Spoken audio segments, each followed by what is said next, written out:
कर्तव्य मिश्रा जी। शुक्ला।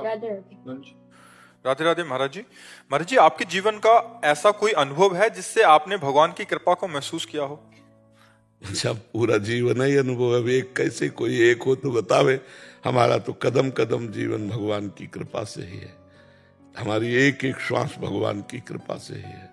तो उसे हम कैसे बता दें कि अमुक घटना ने हमारे जीवन को बदल दिया? ऐसा कुछ नहीं है। हमारे जीवन में ऐसा नहीं कि कोई घटना घटी तो हम बाबा जी बने, नहीं। एक अलौकिक पूर्व जन्म का कुछ भजन रहा होगा, बस यही कि कोई हमारा है नहीं यहाँ, सब मरेंगे तो हमारा कौन है? श्री भगवान। तो उन श्री भगवान की प्राप्ति करनी चाहिए। कै साल के हो तुम? 13 साल। 13। इसी अवस्था में भागे थे हम घर से। कै में पढ़ते हो? 8। हम 9 में पढ़ रहे थे। हम 9 में थे, तुम 8 में हो, और भागे इसी अवस्था में थे। 13 वर्ष के ही थे तभी घर से भागे थे। पर बहुत प्रवीण बुद्धि थी। इस अवस्था में कभी कहीं गलत जगह नहीं फंसे, अकेले भगे थे, कभी किसी का साथ नहीं। वो इतनी अवस्था हो गई, दाढ़ी के बाल पक गए। पूरे जीवन को अगर देखो तो कोई हमारा नहीं, और सब हमारे हैं। भगवान के नाते सब हैं, पर्सनल हमारा कोई नहीं। असंग रहे, भगवान की कृपा के सहारे रहे। बस अगर खास बात है तो भगवान का नाम है हमारे जीवन में। अगर पकड़ना चाहते हो हमारे जीवन की खास बात, तो नाम है।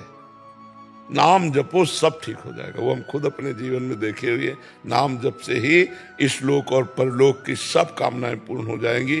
भगवान की प्राप्ति भी हो जाएगी, ज्ञान की भी प्राप्ति हो जाएगी। जो चाहोगे मिल जाएगा। नाम जप खूब करो। तो तुम भी करो नाम जप। है? जपते हो? क्या जपते हो? जय श्री राम। जय श्री राम। तो जय श्री हटा दो, केवल राम राम राम राम राम राम राम। ठीक है? अधिक से अधिक राम राम राम राम राम राम। फिर देखना आनंद आ जाएगा। जब खाली जगह समय मिले तुम्हें तो बस राम राम राम राम राम खूब ऐसे जपना, देखना आनंद आ जाएगा। ठीक है? नील कुमार जी, अयोध्या जी से।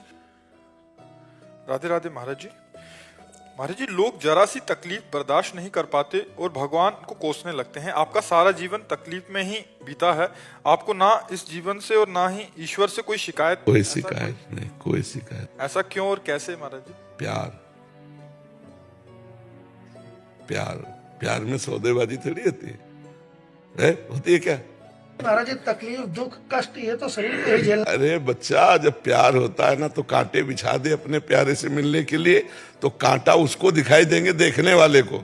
प्यारे से मिलने के लिए जाने वाले को कांटा थोड़ी दिखाई देता है। हम तो आशिक हैं प्रभु के। जो संसार के दीवाने होते हैं वो गिनते नहीं है संसार के कष्ट। अगर परस्पर मिलन में बाधा पहुंचाए तो दोनों जहर खा लेते हैं, बच्चा बच्ची नहीं खा लेते। कितनी ऐसी घटनाएं आती हैं, दोनों सूट कर लेते हैं अपने आप को कि अगर हम मिले नहीं तो हम बिछुड़ भी नहीं सकते। और हम भगवान के आशिक हैं, वो तो इंसान के आशिक थे, अपने प्राणों की बाजी लगा दी। हम भगवान के आशिक हैं, भगवान से शिकायत करें? अच्छा महाराज जी, आपको महादेव की याद नहीं आती? महादेव भूलते कब है? शुरुआत आपने महादेव से। तो हम भूले कब हैं? हम भूले कब हैं? हम भूले कब है? उनको भूल सकते हैं? उनको भूल सकते हैं? ऐसा कुछ हो सकता है कि हम उन्हें भूल जाए? नहीं यार, ऐसा कैसे हो सकता है? इंसान को प्यार करे तो भूलने में आता नहीं, फिर भगवान से प्यार किया वो भूल जाए? ऐसा कैसे हो सकता है? महाराज जी, राधा नाम लेते लेते महादेव को मतलब किस तरह से याद करें कि महादेव भी चिंतन में बने रहे, या महादेव को हम अगर हम ये कहें कि महादेव ही राधा है तो आप क्या बोलोगे? कर्पूर गौरम, तो इधर देखो गोरे गोरे तो है ला गोरे चरणार विंद, गोरी प्रियाजू, और यही है। तो हम महादेव में हैं, हम राधा में हैं। राधा और महादेव इतना भी अंतर नहीं। महाराज जी, पीछे प्रमाणित तो किया था। हाँ, वही उसमें श्लोकों से एक संत लाए थे हमारी बात को प्रमाणित करने के लिए कि महादेव ही राधा है जी। महाराज जी, सांसारिक और गृहस्थ आश्रम में रहते हुए जैसे नाम जब अक्सर छूट जाता है तो फिर पकड़ते हैं, फिर छूटता है, फिर पकड़ते फिर छूटता है, तो मन में एक अजीब सी उलझन रहती है कि मतलब हम कर भी रहे हैं और छूट भी जा रहा है, कर भी रहे हैं। हाँ, यही उलझन आपको निरंतर भजन में पहुंचा देगी। ये उलझन जिसे आप कहते हो ना, इसे असंतोष कहते हैं। हाँ, कि हमारे अंदर असंतोष रहता है और यही असंतोष तुम्हें महान भक्त बना देगा। बस आप चलते रहो और जो कर्म करते हो, जिस कर्म से भगवत विस्मरण हो जाता है, उस कर्म को भी भगवान को समर्पित कर दो। तदर्पिता अखिलाचारिता, दो बातें बताई, तदर्पिता अखिलाचारिता और तद स्मरणेन परम व्याकुलते थी। देवर्षि नारद जी के समस्त आचरण भगवान को समर्पित और भगवान के भूल जाने पर एक जलन होना, एक असंतोष होना कि यार मैं भगवान को भूल गया, तो कर्म भक्ति का स्वरूप बन जाएगा। जो कर्म आप कर रहे थे उस कर्म में भगवान को भूल गए, तो वो कर्म आप जब भगवान को समर्पित किए तो कृष्णा अर्पणम मस्त होने के कारण वो भी आपका भजन बन गया। वो आगे चलकर आपको ऐसी सामर्थ्य देगा कि आप निरंतर भजन में रहेंगे। देख लेना, आप करते रहो, चुप रहो, कोई पाप ना बनने पाए, बस इतनी परहेज रखना। हाँ, अगर पाप बनेगा तो फिर लंबा समय लग जाएगा, पाप नहीं बनेगा तो धीरे धीरे उन्नति होती चली जाएगी। देखो, जहां बिल्कुल भजन नहीं करते थे, वहां जितना भजन होने पर भी असंतोष है, ये कितनी बड़ी कृपा है भगवान की। आप आगे बढ़िएगा, बस कोई नशा न कीजिएगा और कोई पाप कर्म न बनने पावे, इससे डरते रहिएगा। श्यानशु राय जी। राधे राधे। महाराज जी, इस कलयुग में दानव से मानव कैसे बने? इस संसार का प्रलोभन और मोह अपने ऊपर ना चढ़े, इसलिए क्या करें? प्रकृति और सत्संग, पहले तो सत्संग, क्योंकि मति कीरति गति भूति भलाई, जब जे जतन जहां जे पाई, सो जानो सत्संग प्रभाव, लोकों वेद न आन उपाव। लोक में और वेद में और कोई उपाय नहीं है, सत्संग। खूब सत्संग करो, शास्त्र का स्वाध्याय सत्संग है, संत के वचन सत्संग है, और अपने अंदर अच्छी प्रेरणा भी सत्संग है। अपने अंदर भी अच्छी प्रेरणा आती है। जब हम गंदी प्रेरणा को, गंदे दर्शन को, गंदे श्रवण को, गंदे चिंतन को त्याग देंगे तो राक्षसी भाव, दानव भाव हट जाएगा और हमारे अंदर दैवी भाव आ जाएगा। दानव भाव की जगह दैवी भाव आ जाएगा। तो हम पहले खूब सत्संग सुने, शास्त्र स्वाध्याय करें, ब्रह्मचर्य से रहने की कोशिश करें, चेष्टा करें ब्रह्मचर्य से रहने, पवित्र भोजन, कोई नशा नहीं और किसी का अहित नहीं, और मोबाइल से गंदी बातें नहीं। तो हम दानों से मानवता की तरफ बढ़े, हम असत से सत की तरफ बढ़े, हम अंधकार से प्रकाश की तरफ बढ़े, हम मृत्यु से अमृत की तरफ। मृत्युर्मा अमृतम गमय, तमसो माँ ज्योतिर्गमय, असतो माँ सदगमय। हमारा मार्ग यही है, पर हम भूल कर बैठे तो हम असत की तरफ बढ़ते चले जा रहे हैं। दूसरों से सुख भोगने की इच्छा का नाम दानव है, और दूसरों को सुख देने की इच्छा का नाम दैवी शक्ति है। मानो दैवी शक्ति है। दूसरों को सुख देना मानवता है, और दूसरों से सुख लेना दानवता है।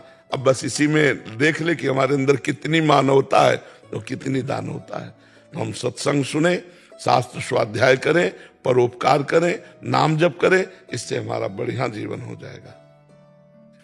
नीरजा शर्मा जी, अलीगढ़ से। राधे राधे। राधे राधे महाराज जी, आपके चरणों में कोटि कोटि प्रणाम। महाराज जी, मैंने श्रीमद् भागवत पुराण में पढ़ा है कि जो भक्त है और जिन्हें मैं प्रेम करता हूँ, उनके कोई भी मनोरथ पूर्ण नहीं करता। क्या ये सही है? नहीं, कोई भी मनोरथ नहीं। वो मनोरथ पूर्ण नहीं करता जो मेरे भक्त को फंसा करके संसार में पतन कर रास्ते में ले जाए, वो मनोरथ पूर्ण नहीं करते। भगवान सर्वज्ञ हैं, वो भक्त को वस्तु नहीं देते।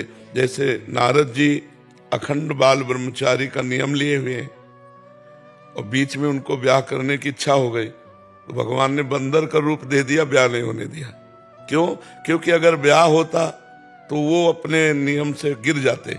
तो भगवान अपने भक्त का पतन नहीं होने देते।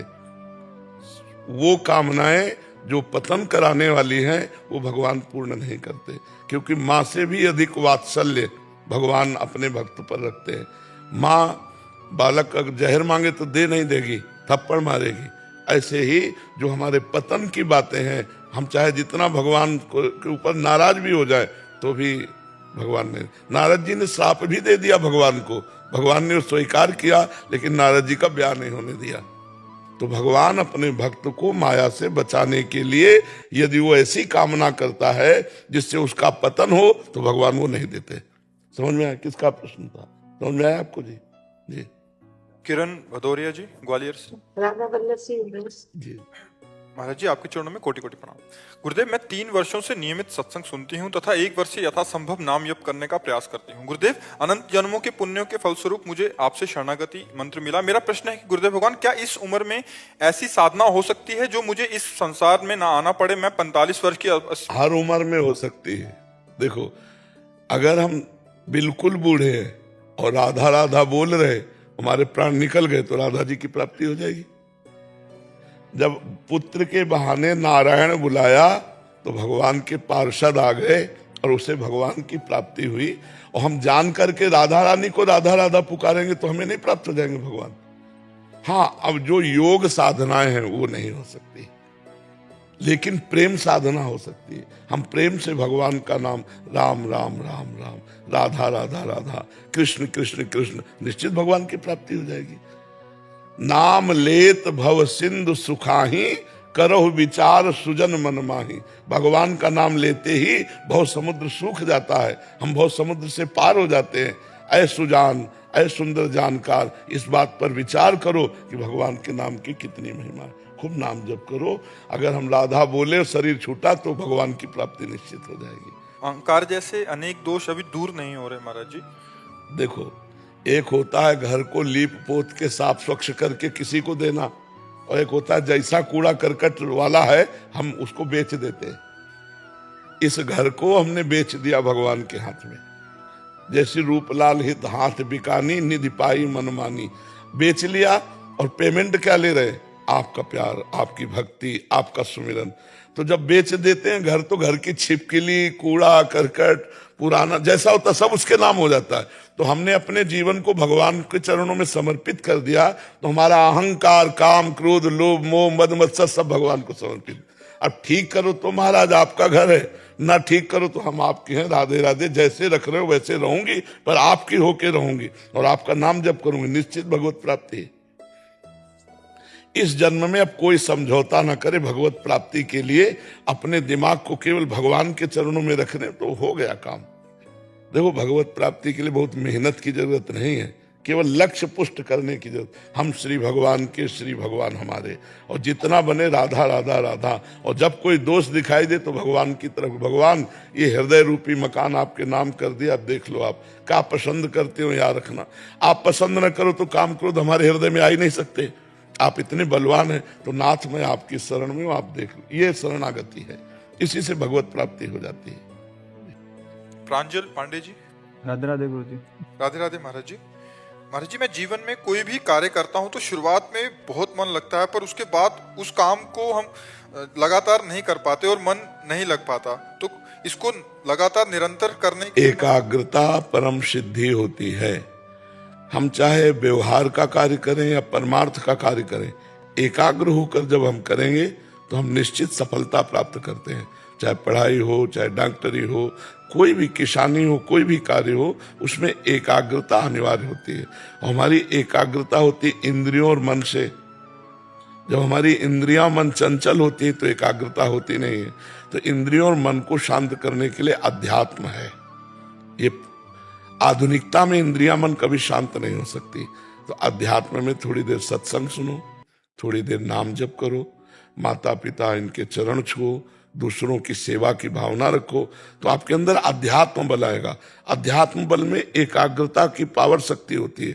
वो जिधर अपने चिंतन को लगाएगा उधर चिंतन बढ़ता चला जाएगा, चाहे वो सांसारिक हो चाहे वो भागवतिक हो। एकाग्रता एक पूंजी है और वो अध्यात्म से ही मिलती है। तो थोड़ी देर अगर आप व्यायाम करें, 15 मिनट प्राणायाम करें, इसके बाद शांत होकर के 10 मिनट किसी एक बिंदु को नेत्रों से देखें, इसे त्राटक क्रिया कहते हैं। किसी भी एक बिंदु पर अब आंसू गिरेंगे, आंख में जलन सी लगेगी, पर ये एकाग्रता रूपी धन आपका पूर्ण रूप से संचित होने लगेगा। आप जिधर लगाओगे चिंतन उधर चिंतन जाएगा। जिस कार्य को करोगे बड़े मनोयोग से करोगे। 10 मिनट किसी भी एक बिंदु को ऐसे रख लिया और हटाया नहीं, 10 मिनट राधा राधा अंदर जपते हुए, तो इससे आपकी एकाग्रता पुष्ट हो जाएगी। नाम जप, सत्संग, थोड़ी देर आसन, थोड़ी देर प्राणायाम, इससे पवित्र शरीर स्वस्थ और बुद्धि एकाग्र होने लगेगी।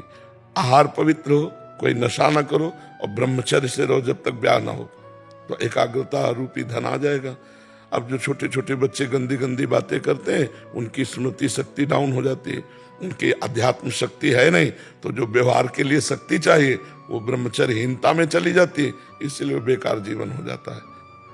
1 साल से आपको सुन रहे हैं तो काफी इम्प्रूव मतलब बेहतर हुआ है। हाँ, सुधार। तो ब्रह्मचर्य, पुष्टता, प्राणायाम, आसन, थोड़ी देर दौड़ भाग शरीर को जरूरी है, पवित्र आहार और 10 मिनट एकाग्रता। जैसे मान लो हम हाइलोजन पे करें, तो अगर आंख की शक्ति कमजोर है तो इस पे ज्यादा देर नहीं चाहिए। हमने तो प्रारंभ में सूर्य उगते हुए सूर्य पर सूर्य उदय हो रहा है जैसे जैसे, तो ऐसे तो उससे आप खुद, ये हम अनुभव की बात कर रहे, खुद आप देखना, सब कोई जिसे एकाग्रता चाहिए 10 मिनट किसी एक बिंदु पर लगाना दृष्टि। अब जैसे थक गया और आंसू बह रहे हैं, तो आप फिर एकदम खोल लो, 10 मिनट ऐसा अभ्यास करो, फिर हमें बताना कि आपकी एकाग्रता लगती है कि नहीं। जिधर लगाओगे उधर ये एकाग्रता हो जाएगी। ठीक है। आशु भाई जी दिल्ली से। राधे राधे। राधे राधे गुरुजी मैं एक अध्यापक हूँ और दिन में 14 घंटे मेरे को अपनी सेवाओं में रहना पड़ता है। उस वजह से परिवार को समय नहीं दे पा रहा हूँ। कभी कभी इतना चिड़चिड़ा हो जाता हूँ और परिवार और काम में बैलेंस नहीं कर। नहीं, चिड़चिड़ा मत बनो, नहीं तो फिर आप डिप्रेशन में पहुंच जाएंगे। आप अपने को संभालिए। आप किसी विषय में 14 घंटे लगे हैं और हम किसी विषय में 24 घंटे लगे हैं। परिवार में तो 2 4 6 लोग होते हैं, हमारे तो लाखों लोग हैं, और सबको प्यार दुलार, सबसे बातचीत सब, और शरीर अस्वस्थ है, किडनी फेल है, तो अपने को कंट्रोल में रखना है, नहीं तो नकारात्मक सोचें बढ़ने लगेंगी और हम डिप्रेशन में चले जाएंगे। कमजोरी दिमाग की, खान पान सही कीजिए, सुबह थोड़ा 1-2 किलोमीटर दौड़िए, व्यायाम कीजिए। करते हैं अभी क्या, जिससे हम शरीर से काम ले रहे हैं उसको स्वस्थ रखने के लिए सोचे ही ना, तो फिर आगे चलकर गिर जाओगे। शरीर को स्वस्थ रखो, 2-3 किलोमीटर सुबह 4 बजे उठ करके दौड़ो, थोड़ा व्यायाम करो, शुद्ध जल पियो, पवित्र भोजन पाओ, और 14 घंटे पढ़ाई कर रहे हो या पढ़ा रहे हो तो भगवान की सेवा कर रहे हो। भगवान ही तो विद्यार्थी रूप में है। आनंदित रहो, वो सेवा भगवान को समर्पित कर दो। और आजकल तो मोबाइल चल गया है, अगर हम अपने परिवार से दूर हैं तो घर के हर सदस्य से बात कर सकते हैं। अमेरिका में तो बात कर सकते हैं, वो नहीं आता चित्र वाली बातचीत, क्या कहते हैं उसे, वीडियो कॉल, उससे कर सकते हैं। आप प्रत्येक अपने माँ पिता भाई बहन जो भी, पत्नी जो भी, बच्चे, सबसे बात कर सकते हैं। अपने को परिस्थिति का सदुपयोग करना सीखना है, परिस्थिति में उलझ जाना नहीं सीखना। अब आपको आवश्यक है 14 घंटे पढ़ाना, आप नहीं जा सकते तो आप बैलेंस बनाइए ऐसा कि घर से संपर्क बना रहे, अर्थ घर भेजते रहे, प्यार भरी बातें करते रहे, जिससे वो उबे ना। और कभी ना कभी तो छुट्टी मिलती ही है, नहीं मिलती, 2-4 दिन के लिए घर गए, प्यार बांट करके आए, कि उनको महीनों रहकर जो प्यार मिलना चाहिए वो 4 दिन में आपने दे दिया। मर्जी जी शायद घर से भी करते होंगे, तो 13-14 घंटे की ऐसी सेवाएं बच्चों को पढ़ाने की हो जाती हैं, तो वो कह रहे हैं कि इतना वहां थक जाते हैं तो फिर घर आके। नहीं, थकान तो तब लगती है जब आप काम करते हो, अगर सेवा करोगे तो थकान थोड़ी होगी। आप सोचो, हम 11 बजे रात्रि के जगते हैं, 11-12 के बीच में जग जाते हैं, 2 बजे तो हम रोड में आ जाते हैं, हम भगवत सेवा कर रहे हैं। आप लोग प्रसन्न होके गए, आप लोगों के आचरण सुधरे, हमारा हृदय शीतल है। अगर हम इसे काम मान लें तो थक जाएंगे, और सेवा मान लेते हैं कि तो हमारी बहुत प्रसन्नता होती है। तो सेवा मान लो। पढ़ाना कैसे सेवा माने? भगवान के रूप में, सब जगह भगवान है, तो विद्यार्थी रूप में भगवान आए और हमको ये अवसर दिया है कि पढ़ाई रूपी सेवा में, अध्यापन रूपी सेवा, तो हम अध्यापन करा, मतलब पढ़ा रहे हैं, तो हर विद्यार्थी में भगवान देखो, प्यार से, दुलार से, शासन से उनको हम पढ़ा रहे हैं, हमारी सेवा हो रही, तो आनंदित हो जाओगे। सेवा भावना तो करो एक बार। अच्छा, पहले भावना करने। हाँ, इन सब में भगवान है, ये आए हैं हमारे पास विद्या अध्ययन करने के लिए, तो हमारे सेवा दी है भगवान ने। तो उस भाव से जब आए तो मानसिक प्रणाम करो बच्चों को, और जब जाए तो मानसिक प्रणाम करो। देखो कितना आनंद मिलता है आपको। डांटने के समय हमें डांटना भी पड़ेगा, अगर हमें आवश्यक है तो हम डांटेंगे, पर अंदर भाव रखेंगे, भगवान आपने मुझे ये पद दिया है, हमें ये सेवा दी है, इसलिए मैं आपको डांट रहा हूं। ये नहीं कहना कि भगवान आप हो, नहीं, ये अंदर का भाव है। हम बाहर से तो वैसे व्यवहार करेंगे जैसे एक सांसारिक टीचर करता है, लेकिन अंदर से आध्यात्मिक टीचर बनकर हम करेंगे तो बोझा नहीं लगेगा, थकान नहीं लगेगी। और थोड़ा शरीर को स्वस्थ रखो, खान पीन, थोड़ा व्यायाम, 10-15 मिनट प्राणायाम, कुछ करते हो? हाँ जी, एक महीना, अभी बोर्ड के एग्जाम्स आ गए हैं बच्चों के, तो 1 महीना से छूटा हुआ है। अब तो और स्वस्थ रखना है शरीर को, क्योंकि विद्यार्थियों को तैयार करना है। आप अपने को अगर स्वस्थ नहीं रखेंगे तो बच्चों को कैसे पुष्ट रखेंगे? 20 मिनट प्राणायाम, 15 मिनट व्यायाम, 1-2 किलोमीटर दौड़ना, ये आप शुरू करो, आपको बहुत बल मिलेगा, दिमागी स्तर से बल मिलेगा। शरीर स्वस्थ होता है ना, तो हम और सेवा कर सकते हैं समाज की। इसलिए आप अपने शरीर को स्वस्थ रखें और बुद्धि को स्वस्थ रखें। शरीर से बुद्धि का बड़ा तादात्म्य है। अगर शरीर कमजोर होगा तो बुद्धि कमजोर हो जाएगी, शरीर स्वस्थ है तो बुद्धि प्रसन्न रहती है। तो इसलिए शरीर स्वस्थ रखो। मोबाइल आज से घर से संपर्क रख के वहां भी जानकारी रखते रहो, उनको प्यार देते रहो। जब समय मिले तो उन सबकी प्रिय वस्तुएं ले जाओ और सबको प्यार दुलार करो, यथावत धर्म के अनुसार। ठीक है?